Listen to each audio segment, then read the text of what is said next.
power, we have got to get back to building baseload continuous duty power plants and keeping open the ones we have. For example, Florida Power and Light had a very nice relationship with Plant Share in Georgia, shared with Georgia Power and Light, a coal plant that imports about 300 megawatts of power into Florida all day and all night long. Part of their mantra is to cut that agreement off, have that plant, those units shut down, and stop using that. Well, that's insane, because that's power that comes in here 24 hours a day on a completely reliable basis. And the same is true with another 2,400 megawatts of coal and oil plants that they have with Duke Energy that they're planning to shut down, even though they operate all of the time and can help solve this problem we have with this time of day thing. Instead, they'd rather have that capacity closed, still hiding behind the environmental rationale of net zero decarb, but that's a fake. The real issue here is making them more money of shutting down that baseload capacity and building more solar farms that only work 5.2 hours a day. And again, this stuff operates effectively about 23% of the time, meaning 77% of the time it doesn't operate. So when you look at the real cost, it's hideous. On a per kilowatt hour basis, it's about 5 to 6 times more costly than conventional gas-fired electricity. So the governor is someone, and unfortunately, the governor in place for 7 of 8 years has not even made mention of this, so it's very concerning how he's motivated on it, even though it's his public service commission. That's the near-term thing, perhaps new governor, to engage, and engage our state House reps and state senators to begin fighting this. This is a huge problem.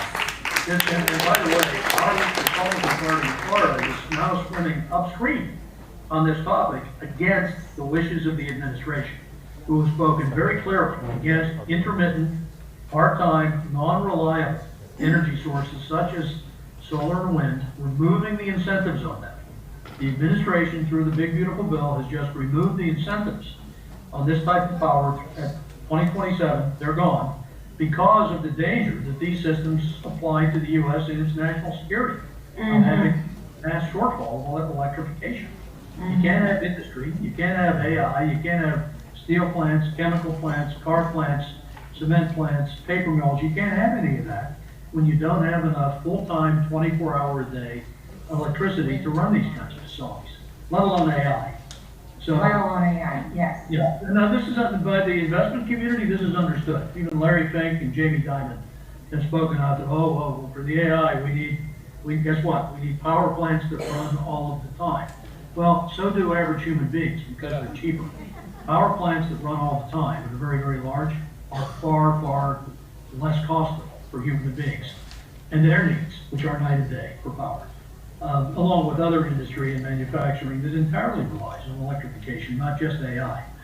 So this is a huge issue nationally. The president is addressing it, but while he's addressing it, we have a Republican government in Florida fighting this upstream, supporting utilities who want to make a huge amount of money installing part-time intermittent technology on top of the nighttime system they must have, the combined cycle plants and nuclear plants that they must have to run at night. You wind up with double the cost. This has been proven in Europe already. Western Europe has adopted this 15 years earlier, tried to. It has not worked. Costs of electricity there are 3 times higher than here because of it. And that is the mass bill out of solar to run over there 3.2 hours a day, all that they can possibly build, but it only covers 3.2 hours a day. Wind on land, it's only about 7 hours a day.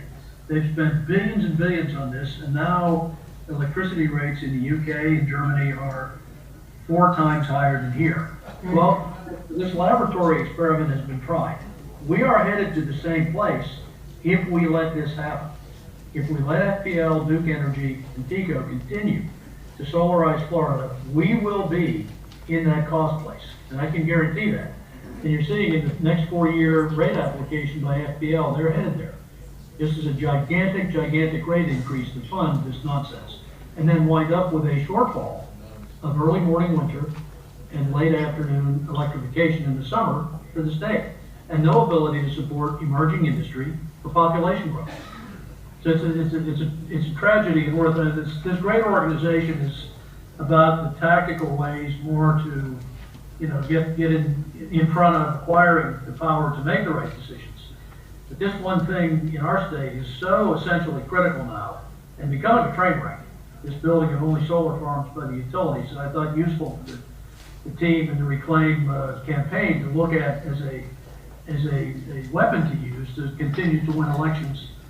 And if we don't use it, the other side is already picking these stones up off the ground to throw them at us.